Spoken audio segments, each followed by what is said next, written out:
Welcome back to Brian's Life Compass. Thanks for joining. So today I want to go over the budget and what I think some bloggers do miss on, and definitely one thing that nobody seems to talk about. And I'm just going to give you a little perspective. I've been going back and forth for the last 5 to 6 years to the Philippines. I do stay half a year there, half a year here, so I can really get a good comparison of how the prices have changed over the years, coming from Canada back to the Philippines.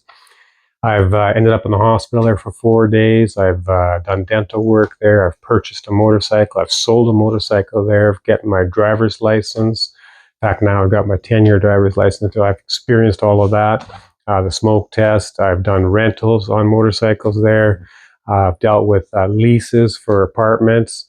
What else? What else? Of course, the visa. I also did my exit visa. I've done that before. One time I was there for over 10 months. So I did the exit visa. So I've got quite a bit of experience on different types of budgets and so on and so forth. But the one thing I really want to mention here is a lot of people don't really focus on the peso exchange rate. This can be significant, especially in the month of December. It really goes down because so many Filipinos send money home to their families. It affects the rate. So on $1,000 that I send, I can lose upwards of $100, like up to 5,000 peso difference I can lose in that time frame. And that starts in the first week of December till pretty much mid-January before it starts to straighten out. So the peso rate exchange is something to be really aware of. If you're setting yourself on a tight budget, it can really fluctuate.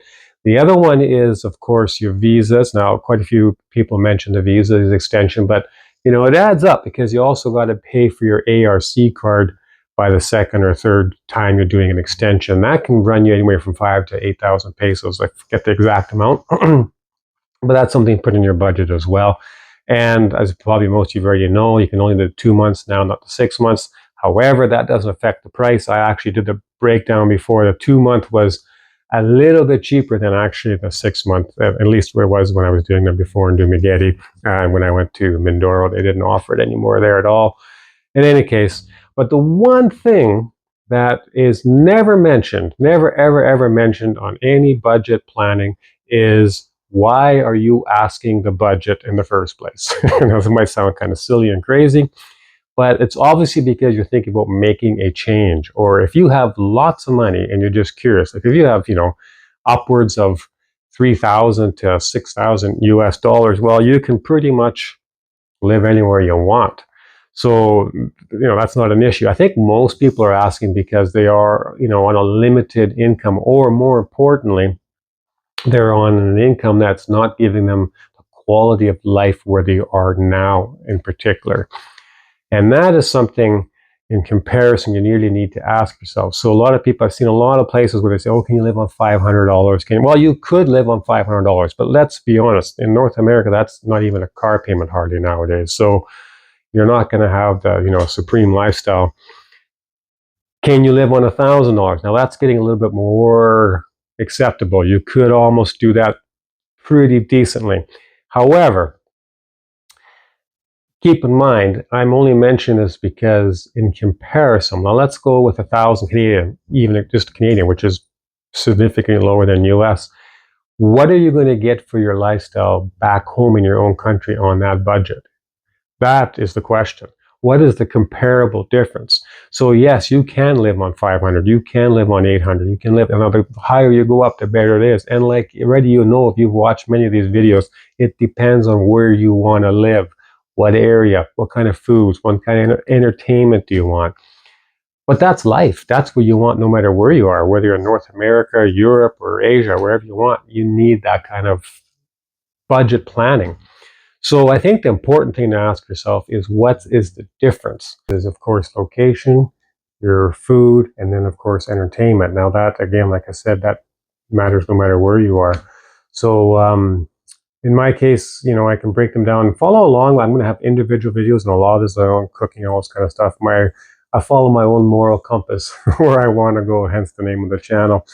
But I am going to be moving. Right now I'm in Mindoro. I'm going to be moving back to Dumaguete area. A lot of people like that area. I like it for the choices, for the daily choices. You can go venture around, 20 minutes here to Hot Spring, different hour direction. You're at Monkey Refuge. There's so many different things to do Not necessarily the city itself, but it is more expensive. So I will be paying more. But again, location, location, location. That's worth it for me. Your personal budget, you can live in the province. I've done this myself. There's ways, it's beautiful places out there.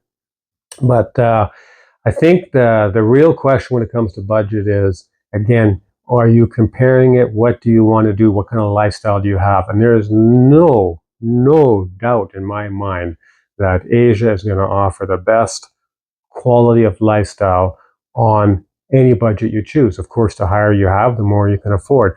But one of the things, like I said, I really want to touch on this particular video is I think most people really just don't understand or I shouldn't say they don't understand, but they don't address is why are people asking about the budget?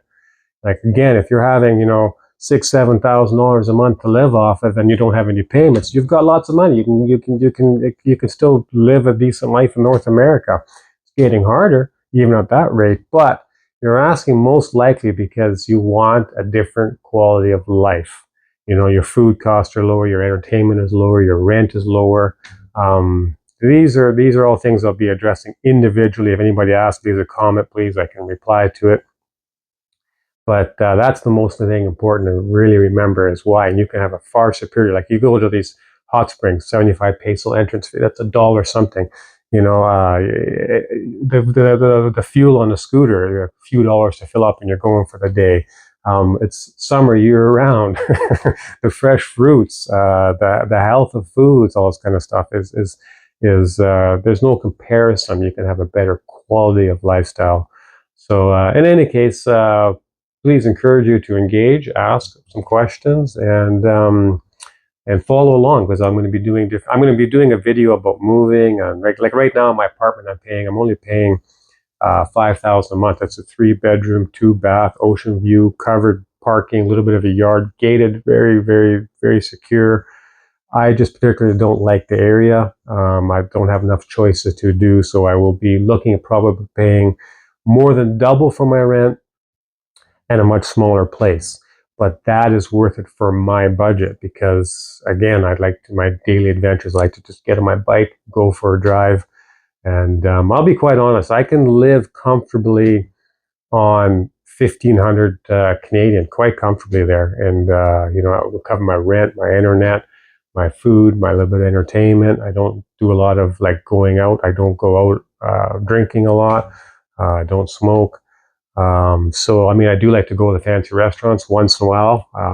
But again, that's not a daily thing. I actually prefer a lot of my own shopping in the market. So anyway, I hope this all helps. I don't want to drag it all along, but like I said, those are the things I kind of wanted to focus on. Please leave a comment, engage, follow along, and I'm looking forward to making some more informational videos for you guys.